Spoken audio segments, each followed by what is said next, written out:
Welcome to Shashtika சமையல். Today Shashtika சமையலில் என்ன பார்க்க போகிறோம்னா, ஒரு சூப்பரான திருவனந்தபுரம் ஸ்டைல் சிக்கன் பிரட்டல் ரெசிபி எப்படி பண்ணுறான்னு தாங்க பார்க்க போகிறோம்.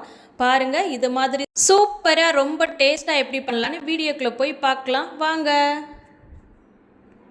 சிக்கன் பிரட்டல் பண்ணுறதுக்கு நான் 1 kg சிக்கன் எடுத்து க்ளீன் பண்ணி வாஷ் பண்ணி வச்சுருக்கேன். இது கூட 1/4 டீஸ்பூன் மஞ்சள் தூள், 1 டேபிள் ஸ்பூன் மல்லித்தூள், 1 டேபிள் ஸ்பூன் சீரகத்தூள், 1 tablespoon garam masala, 2 tablespoon chicken masala, 1 tablespoon chilli powder, 1 tablespoon மிளகுத்தூள், தேவையான அளவு உப்பு, இஞ்சி பூண்டு பேஸ்ட். இதை சேர்த்து நல்லா கிளறி விட்டுக்கலாம். சிக்கனில் மசாலா உப்பு எல்லாம் கலந்து சேர்ந்து வர அளவுக்கு நல்லா பிரட்டி விட்டுக்கோங்க. பாருங்கள் ஃப்ரெண்ட்ஸ், நல்லா பிரட்டி விட்டாச்சு. இது ஒரு 10 நிமிஷத்துக்கு அப்படியே இருக்கட்டும், மூடி போட்டு வைக்கலாம். பாருங்கள், 10 நிமிஷம் ஆயிடுச்சு. இப்போ கடாயில் கொஞ்சமாக ஆயில் விட்டு நம்ம பிரட்டி வச்சுருக்கிற சிக்கனை நம்ம ஃப்ரை பண்ணி எடுத்துக்கலாம். பாருங்கள் ஃப்ரெண்ட்ஸ், இது போல் சிக்கனை ஆட் பண்ணிக்கோங்க. ஆட் பண்ணி சிக்கன் எண்ணெயிலே நல்லா ஃப்ரை ஆகி வரணும். இப்போ இதை நல்லா கிளறி விட்டுக்கலாம்.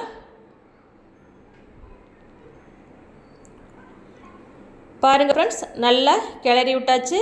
இப்போ இதை ஒரு மூடி போட்டு ஒரு 10 நிமிஷத்துக்கு நல்லா ஃப்ரை பண்ணி எடுத்துக்கலாம். பாருங்கள் ஃப்ரெண்ட்ஸ், 10 நிமிஷம் ஆயிடுச்சு. பாருங்கள், நல்லா சிக்கன் ஃப்ரை ஆகி நல்லா வெந்து வந்துருச்சு. மசாலாலாம் சிக்கனில் நல்லா சேர்ந்து வந்துருச்சு. பாருங்கள் எவ்வளோ அழகாக சூப்பராக ஃப்ரை ஆகிருக்குன்னு. இப்போ இந்த பக்கம் வந்த உடனே நம்ம இந்த சிக்கனை ஒரு பிளேட்டுக்கு மாற்றிக்கலாம். பாருங்கள் ஃப்ரெண்ட்ஸ், இது போல் சிக்கனை நம்ம ஒரு பிளேட்டுக்கு மாற்றிக்கலாம். பாருங்கள் ஃப்ரெண்ட்ஸ், ஒரு பிளேட்டுக்கு மாற்றியாச்சு. இப்போது சிக்கன் ஃப்ரை பண்ண அதே கடாயில் கொஞ்சமாக ஆயில் சேர்த்துக்கலாம். ஆயில் சேர்த்து நான் ஒரு பெரிய வெங்காயத்தை ஸ்லைஸாக கட் பண்ணி வச்சுருக்கேன், இது கூட சேர்த்துக்கலாம். இது கூடவே ஒரு கொத்து கருவேப்பிலை சேர்த்துக்கலாம். இப்போ கருவேப்பிலை சேர்த்து இதை நல்லா வதக்கி விட்டுக்கலாம். வெங்காயம் நல்லா வதங்கி வரட்டும். பாருங்கள் ஃப்ரெண்ட்ஸ், வெங்காயம் நல்லா வதங்கி வந்துருச்சு. இப்போ இது கூட நம்ம ஃப்ரை பண்ணி வச்சுருக்கிற சிக்கன் ஆட் பண்ணிக்கலாம்.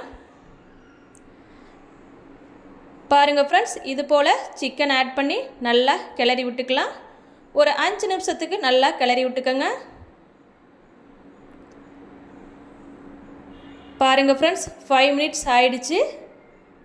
நமக்கு தேவையான சூப்பரான திருவனந்தபுரம் ஸ்டைல் சிக்கன் பிரட்டல் ரெசிபி அருமையாக ரெடியாக இருக்குது. பாருங்கள், நீங்களும் இந்த ரெசிபியை கண்டிப்பாக மறக்காமல் ட்ரை பண்ணி பாருங்கள் ஃப்ரெண்ட்ஸ்.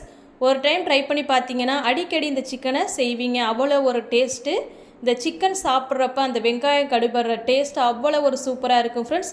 நீங்களும் இந்த ரெசிபியை கண்டிப்பாக மறக்காமல் ட்ரை பண்ணி பாருங்கள். ட்ரை பண்ணி பார்த்துட்டு டேஸ்ட் எப்படி வந்துச்சுன்னு கமெண்ட்டில் மறக்காமல் சொல்லுங்கள் ஃப்ரெண்ட்ஸ். இந்த ரெசிபி உங்களுக்கு பிடிச்சிருந்துச்சுன்னா நம்ம சேனலை சப்ஸ்கிரைப் பண்ணி வச்சுக்கோங்க. லைக் பண்ணுங்கள், ஷேர் பண்ணுங்கள், கமெண்ட் பண்ணுங்கள் ஃப்ரெண்ட்ஸ். தேங்க்யூ.